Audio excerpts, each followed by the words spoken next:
Hi, I'm Amanda, Director of Training and Technical Assistance here at Hope. And I'm sure you know this guy. Hi, it's me, Bob Sege. Bob and I were just talking about all of the amazing Hope work that's happening around the country. Even now, when things can feel a little out of control, Hope facilitators and champions all over America are implementing the Hope framework to create more access to positive childhood experiences for the kids in their communities. And let's be honest, we could all use a little light and hope right now. Amanda and I were thinking how cool it would be to take everyone on a road trip across the country to learn about the ways the Hope framework is being implemented. We'll start our journey right here at home at the Hope National Resource Center at Tufts Medical Center in Boston, Massachusetts. We packed the car, grabbed some healthy snacks, and we're ready to hit the road. Our first stop is Tampa, Florida. We're going to go meet Carlos Blake from the Tampa Housing Authority, who's sharing with us how he's building positive experiences for kids and families through creating safe environments right at the bus stops. Hello, this is Carlos Blake here in Tampa, Florida. We're at our bus stop down here, providing positive experiences with our youth, making sure that we're at the bus stop and making sure that our kids have a safe and positive experience getting from the bus to our after-school program.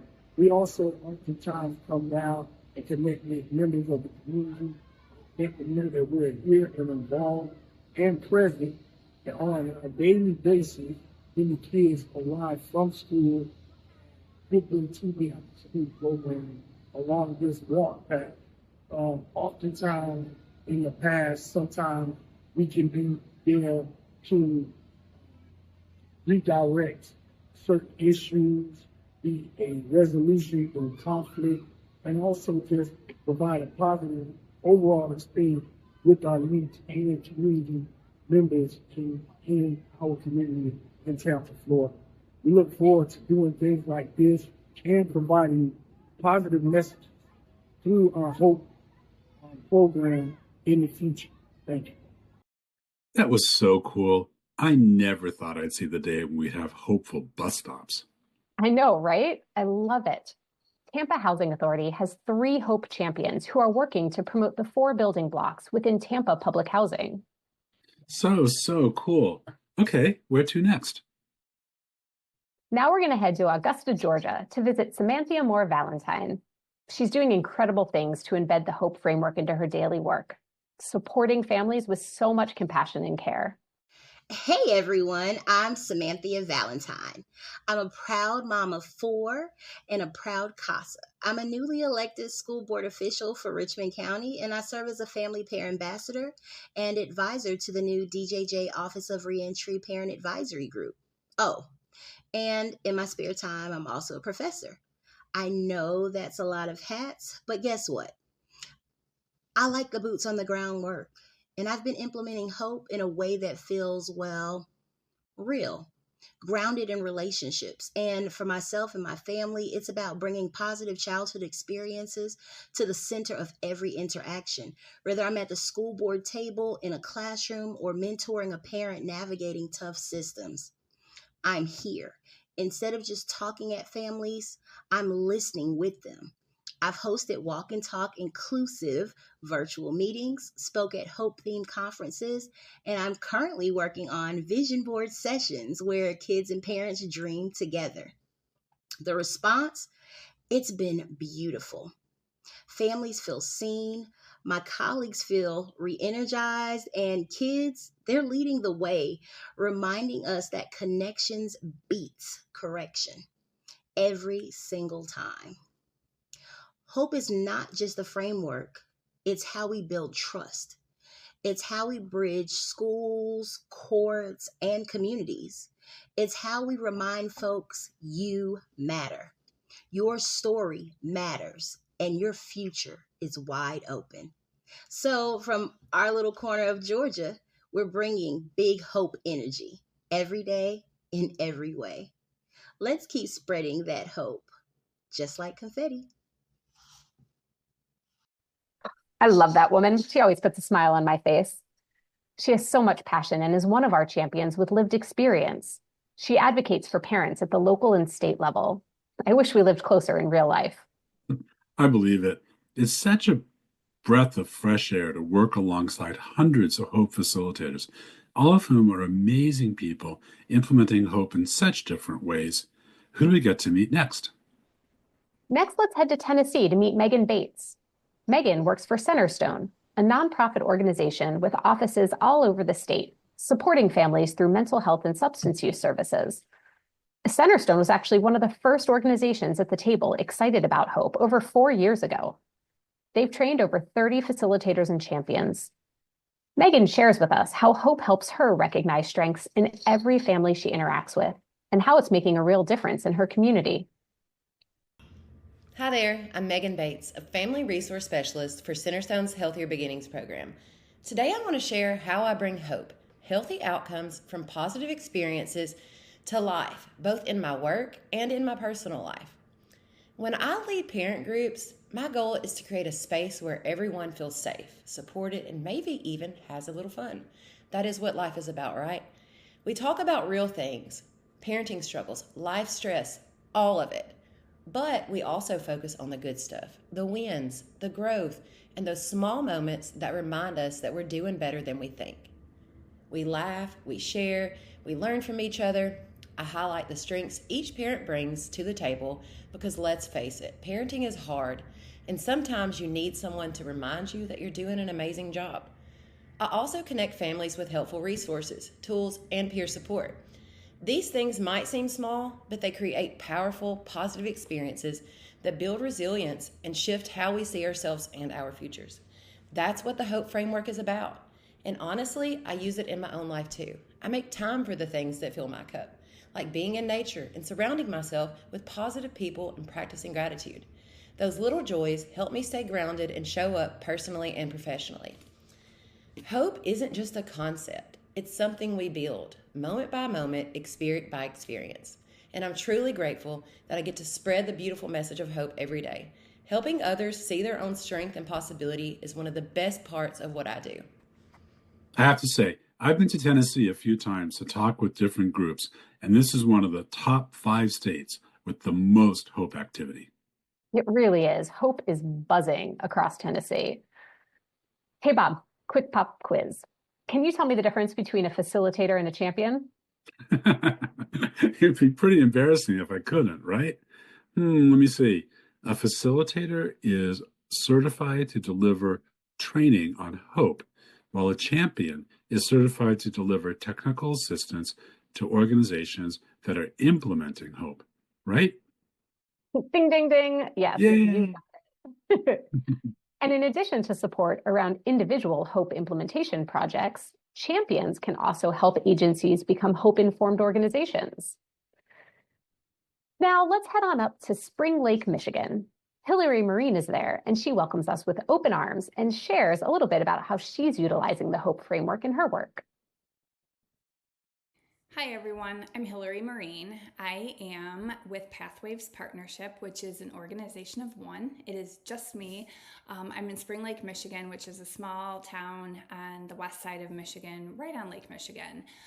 I started Pathwaves Partnership just under 2 years ago to merge my healthcare background with my public health focus.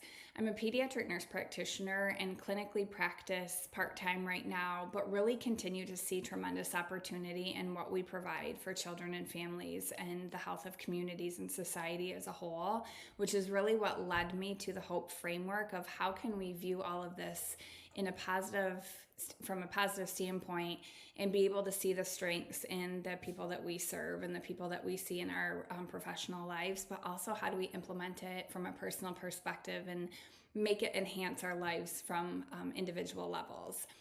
How I am implementing Hope in my organizations, obviously it's pretty successful as an organization of one, being a Hope champion, but what I look to do is look for the opportunities of who else is interested, where can we make an impact, and who and what organizations would like to implement some changes to make their teams better and the people that they serve healthier.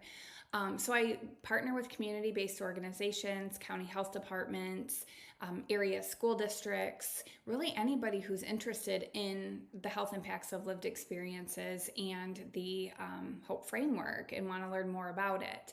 One of the efforts that I'm most proud of is my work with Muskegon Area Intermediate School District. We are implementing Spreading Hope in Muskegon thanks to a grant from Trinity Health Muskegon. And part of what we're doing is implementing 4 workshops for community members, professionals, really anybody who wants to come and learn more about the HOPE framework. And continuing education is offered for several disciplines, including nurses.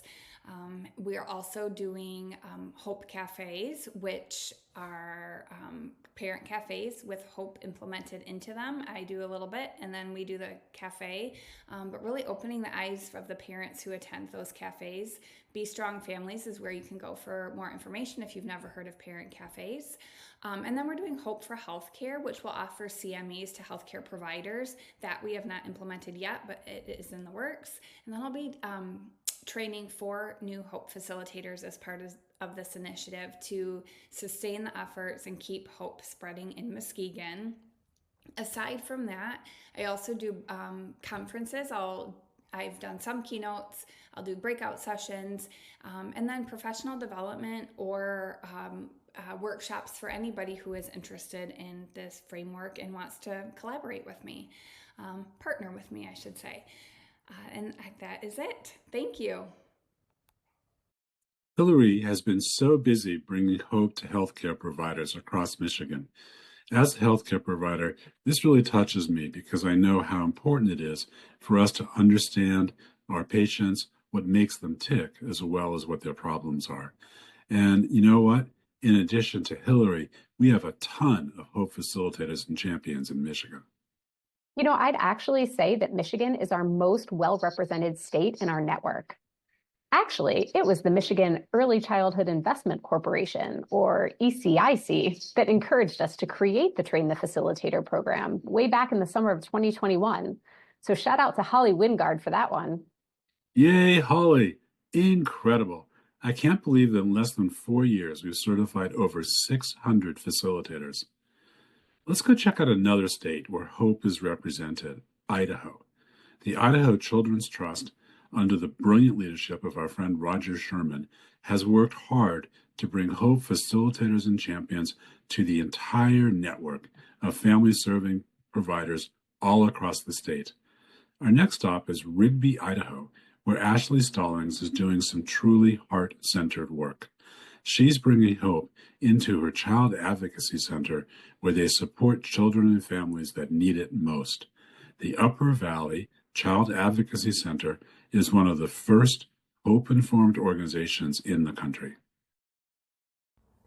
Hey everybody, my name is Ashley Stallings and I am the co-founder and executive director at Upper Valley Child Advocacy Center. We are located in Rigby, Idaho, which is about an hour and a half from Yellowstone National Park. I'm so excited to share with you guys some of the things we've done here at Upper Valley to implement the HOPE framework into not just our interactions with clients and families, but our interactions with each other, as well as our team members and partners that we work with in the community. We've seen such a shift. And just in case you're not well versed in child advocacy centers and what we do, we work child abuse investigations with law enforcement, prosecutors' offices, CPS. We work with juvenile probation, schools, medical, mental health providers to provide a safe place for a child to come and tell their story about what happened to them. And then we work that criminal case as well as provide resources and support for the family throughout the criminal justice process. With that being said, one of the first things we did, which was very basic, but I think very crucial, was we went through our intakes and our policies and procedures. One of the procedural changes we made was our family advocates always contact the non-offending caregiver before they bring their child in and ask them some questions and give them some information. And we decided to add a few of these questions to that pre-interview phone call with the non-offending caregiver. So questions like, what helps your child communicate and how can we support that? Will this interview date and time interrupt your child's routine? And what language does your child speak and is used in your home? We felt like those were really important, not only for the interviewer to know, but the advocate and the rest of the team as we support this family moving forward. Another really simple change we made to our intakes here at Upper Valley, when a non-offending caregiver comes in, obviously they're filling out information, demographics, information about what happened to their child or what they know, the knowledge they have of that.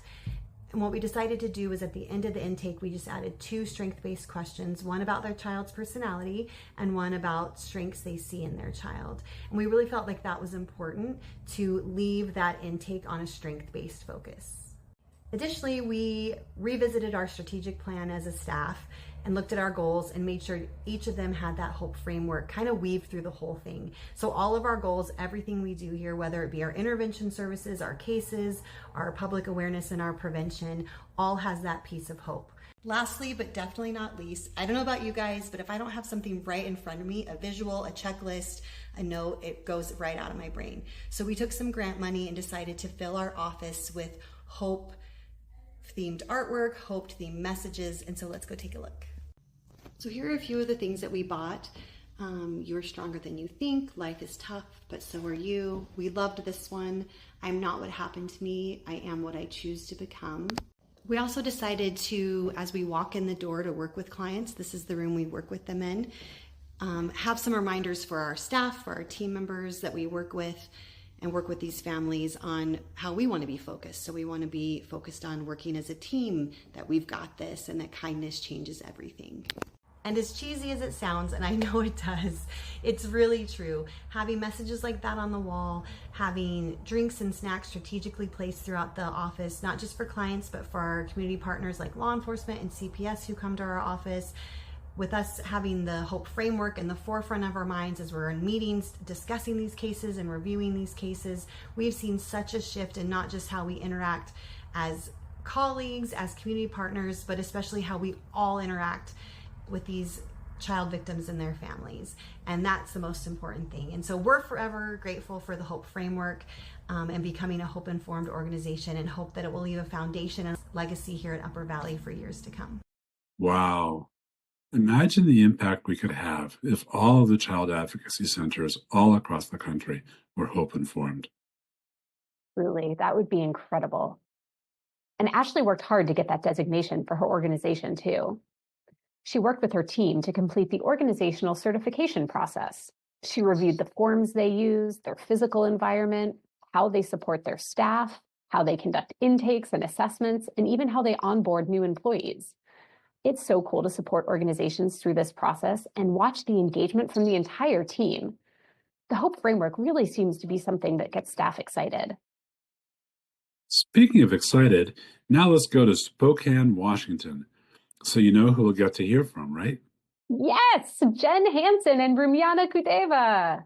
Exactly. Jen and Rumyana's passion and energy are contagious, and the ways they're applying hope to the Spokane Regional Health District is nothing short of amazing. Hi everyone, my name is Rumyana Kudeva. And I'm Jennifer Hansen, and we are part of the Beginnings Matter team at the Spokane Regional Health District.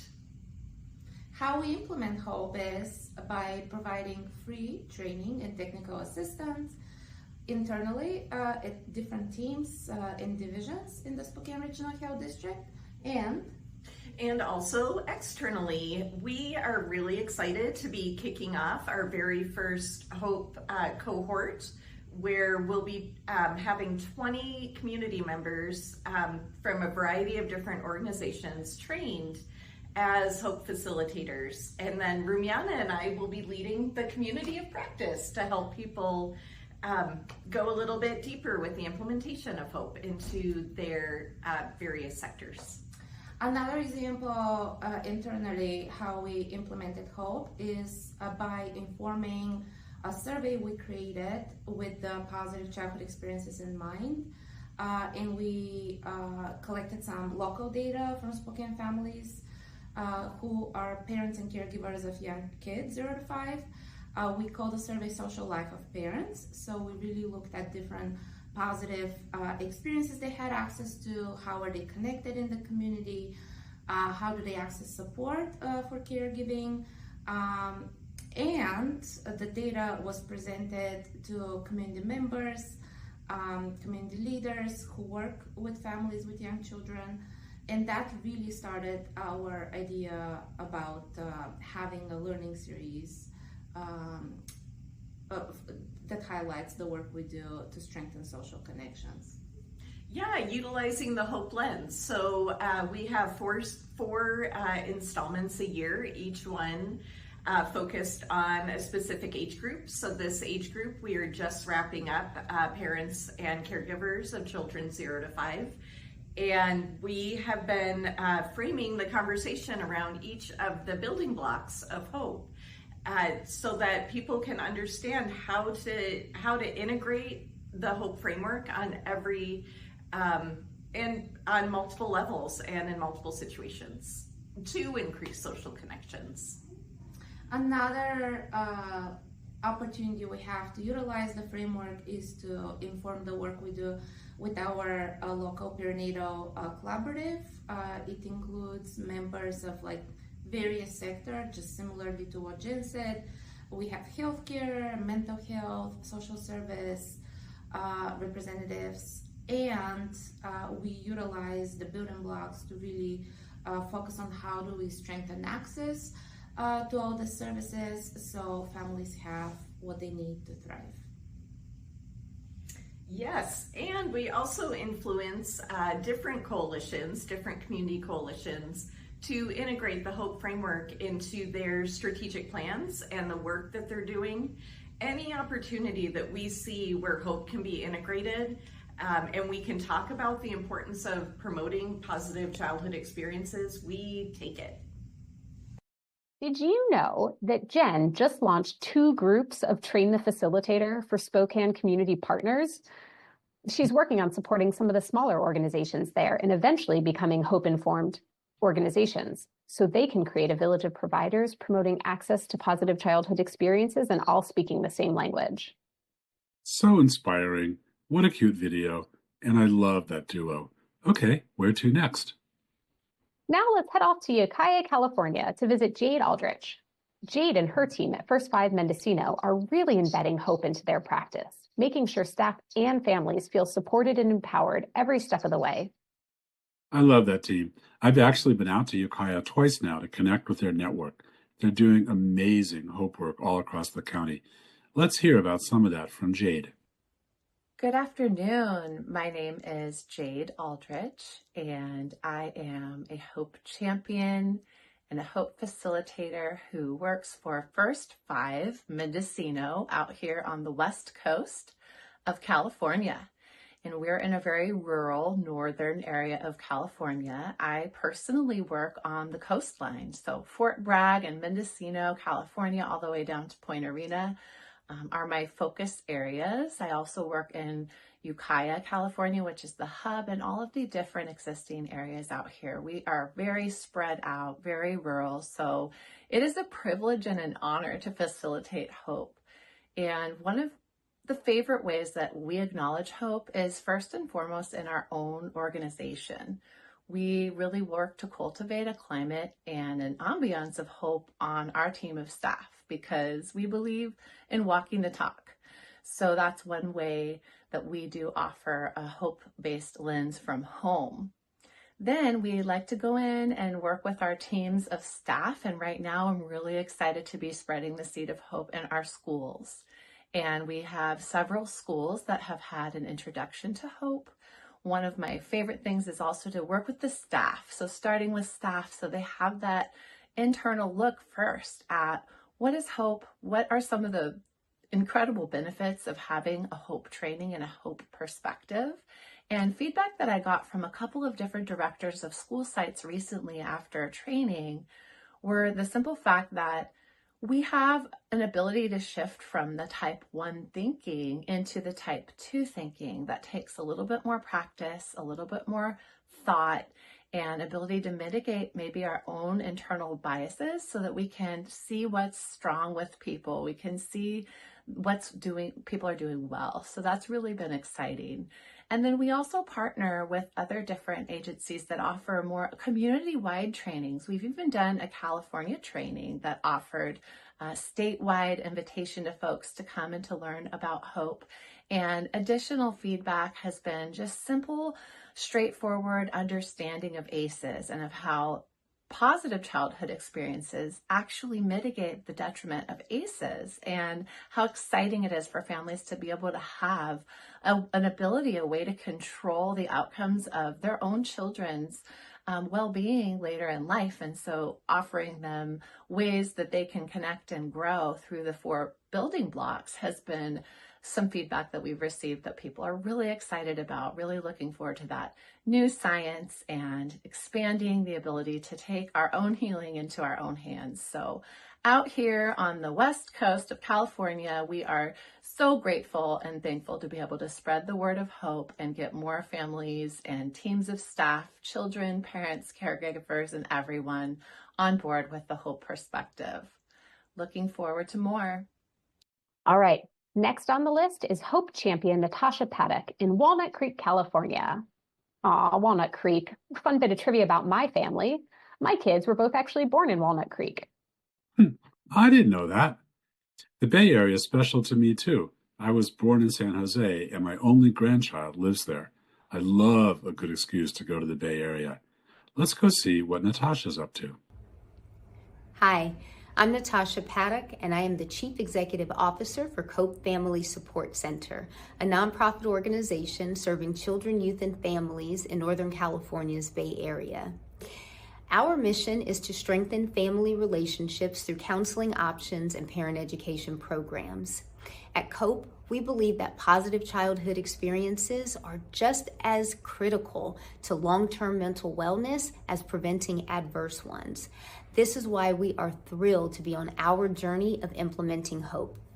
Cope Spreads Hope officially launched in fall 2024, and it is phase 1 of our implementation and consists of 3 parts. Part 1, we began by offering Hope 101 trainings across the organization. Our goal was to introduce every team member, from our interns to our clinicians to our parent educators and administrative staff, to the 4 building blocks of hope, but more importantly, to anchor our day-to-day work in those 4 building blocks. And I have to tell you that the response has been overwhelming. Staff have shared with me directly that not only do they feel reconnected to the why behind their work, but they feel better equipped to recognize and to build on the strengths of the families that we serve. By the new year, we entered into part 2 of our phase 1 implementation, which consisted of both an internal culture climate survey as well as focus groups. So our climate survey was launched in spring of this year, and our intention was to invite our staff to share their honest feedback about how the agency was doing in relationship to our hope journey, and also to share very honestly where we needed to demonstrate some improvement.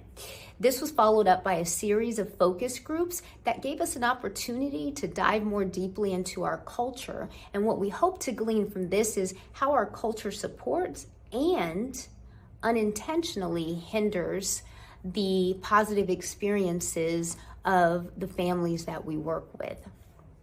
But this is just the beginning. So part 3 will launch in the summer, which will be an external climate survey where we hope to elevate the voices of the community members that we serve, both in survey form and through focus groups.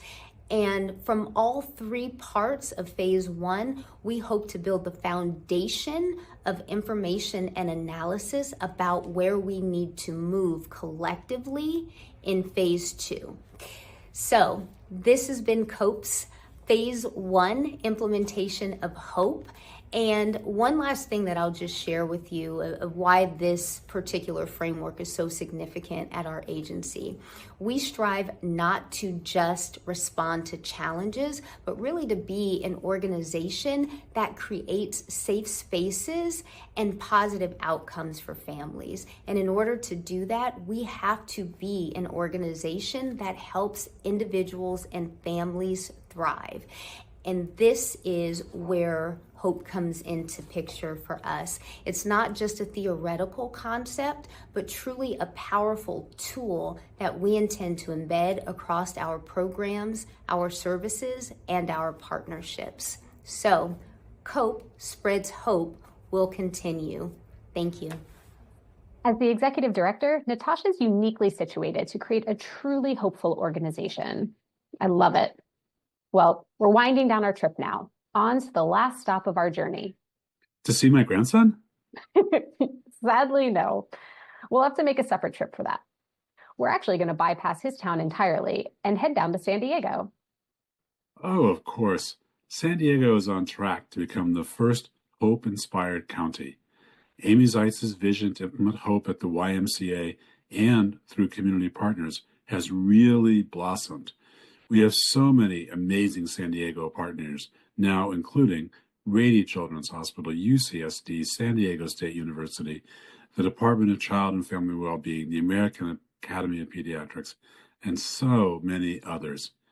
Let's go and see LaTysa Flowers Jackson and hear how she integrates the Hope framework in her community. Her stories are so moving, Amanda. It's a true reminder of why this work matters so much. Hi, everyone. I'm LaTysa Flowers Jackson, and I serve as the Association Director of Community Bridging and Engagement at the YMCA of San Diego County here in sunny California. I am also a proud Hope champion and faculty trainer, and I've been incredibly blessed to help implement Hope-informed strategies across our staff, teams, family programs, and organizational initiatives. At our YMCA, Hope isn't just a framework, it's a way of being. We've woven the 4 building blocks of Hope into our staff trainings, community engagement efforts, and leadership development programs. One of my favorite examples is our GPS to Belonging training. It's a hope-informed onboarding experience for new supervisors that centers dignity, mutual respect, and healthy relationships, all aligned with the building blocks of hope. The reception, it's been beautiful. Our staff are telling us that they feel more seen, more grounded, and more connected, not just at work, but to each other. And the ripple effect reaches the families we serve every day. For me, implementing hope is about flipping the script. It's about shifting systems that have been historically focused on deficits, and instead of asking what's strong, asking what's possible, and how do we create spaces where joy, connection, and healing are not just the exception, but the norm. So thank you for the opportunity. I'm grateful to be part of a national movement that's building better systems, one relationship at a time. It's been an unforgettable road trip. We met so many dedicated, passionate people and learned so much about how the Hope framework is being used. We were inspired every step of the way. But now, let's head back to Boston, our hearts full and our mission clearer than ever. Thanks for coming along on the journey. We can't wait to see where Hope goes next.